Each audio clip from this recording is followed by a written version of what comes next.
सभी को जय सिया राम, राधे राधे। आज हम बात करेंगे एक ऐसे महान संत के बारे में जिनकी वाणी सुन करके आज लाखों लोगों का जीवन सुधर रहा है। एक तरफ लाखों लोग अपना जीवन सुधार रहे हैं तो दूसरी तरफ कुछ लोग उन पर अभद्र टिप्पणी कर रहे हैं। खासकर जब एक आईपीएस अधिकारी महाराज जी पर टिप्पणी करता है और वो टिप्पणी जब सामने आती है तो लोगों के मन में सवाल उठना स्वाभाविक है।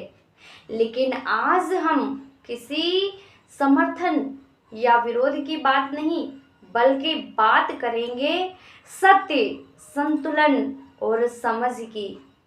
आपको समझ में तो आ ही गया होगा कि मैं किसकी बात कर रही हूँ। जी हाँ, मैं बात कर रही हूँ परम पूज्य श्री प्रेमानंद महाराज जी की, जो वृंदावन की उस पावन भूमि से जुड़े हुए संत हैं जहाँ पर हर कण में भक्ति बसती है।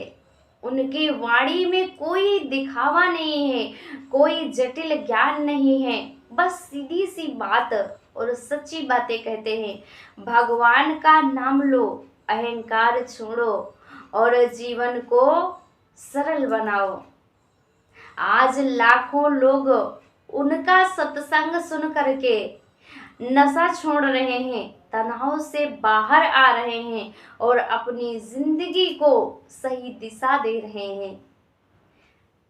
अब आप लोग बताइए, क्या एक ऐसा संत हमारे समाज को नुकसान पहुंचा सकता है? कभी नहीं। ये नुकसान पहुंचाने की बात नहीं, ये तो समाज को सुधारने की बात है। वो तो समाज को सुधार रहे हैं। अब बात करेंगे उस आईपीएस अधिकारी की टिप्पणी की। देखिए, सवाल करना गलत नहीं है। हर व्यक्ति को अधिकार है कि वो अपनी बातें सामने रखे, लेकिन आज भारत की संस्कृति हमें ये सिखाती है कि किसी भी संत पर ऐसे अभद्र टिप्पणी करना सही नहीं है। संत का सम्मान करना हमारी संस्कृति सिखाती है और विवेक से निर्णय लो। किसी भी संत पर उंगली उठाना ये सही बात नहीं है। महाराज की बातें यदि ध्यान से सुनेंगे तो कोई अंधविश्वास या समाज को तोड़ने की बात वो नहीं कहते हैं। वो तो बस इतना ही कहते हैं कि भगवान से जुड़ो। सबसे यही कहते हैं कि भगवान का नाम स्मरण करो, भगवान से जुड़ो और अपने जीवन को सुधारो। आज आप खुद ही सोचिए, अगर कोई व्यक्ति अपने जीवन को सुधार रहा है, नशा छोड़ रहा है, तनाव से बाहर आ रहा है, भगवान का नाम लेने की बात वो करते हैं, लोग भगवान का नाम ले रहे हैं, तो इसमें गलत क्या है? कुछ भी इसमें गलत दिखाई देता है। और अगर इन बातों पर भी किसी को दिक्कत हो रही है तो सबसे बड़ा महामूर्ख और सबसे बड़ा अज्ञानी तो वही है। वो कह रहे हैं ना कि कोई भी संत, वो सबकी बात कर रहे हैं, किसी एक संत की नहीं, जितने हमारे धर्म मार्ग से जुड़े हुए हैं।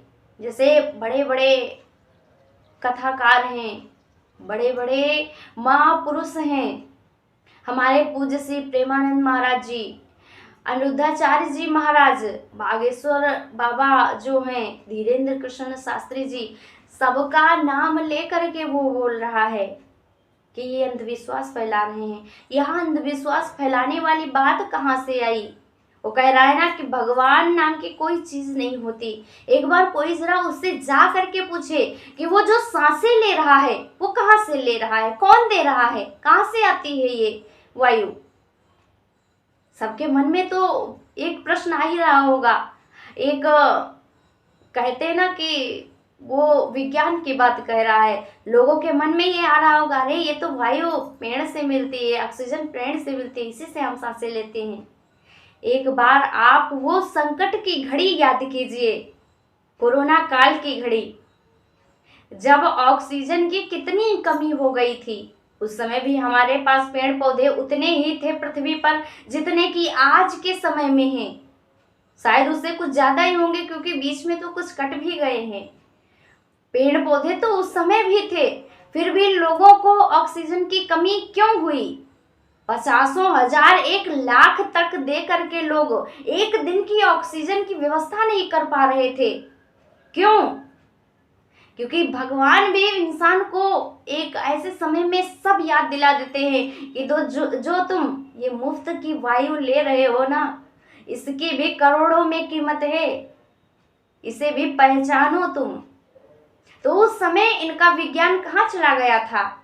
विज्ञान से कोई तकनीकी निकाल करके और जो कोरोना काल में मर रहे थे उन्हें बचा लेते। ये क्यों नहीं बचा पाए? जो ये अंधविश्वास की बातें कर रहे हैं कि भगवान नाम की कोई चीज नहीं होती, एक बार विश्वास करके देखिए भगवान पर। अंधविश्वासों की बातों पर भरोसा मत कीजिए। यदि भगवान ना होता तो शायद आज हम लोग भी यहाँ पर ऐसे बैठे हुए हैं, शायद आज नहीं होते। एक बार आप लोग भी ये बात जरूर सोचिएगा कि क्या मैं सही कह रही हूँ या फिर इसमें अंधविश्वास की बातें हैं। एक बार आप लोग जरूर सोचिएगा और कमेंट बॉक्स में अपनी राय अवश्य दीजिएगा। जय सिया राम, राधे राधे।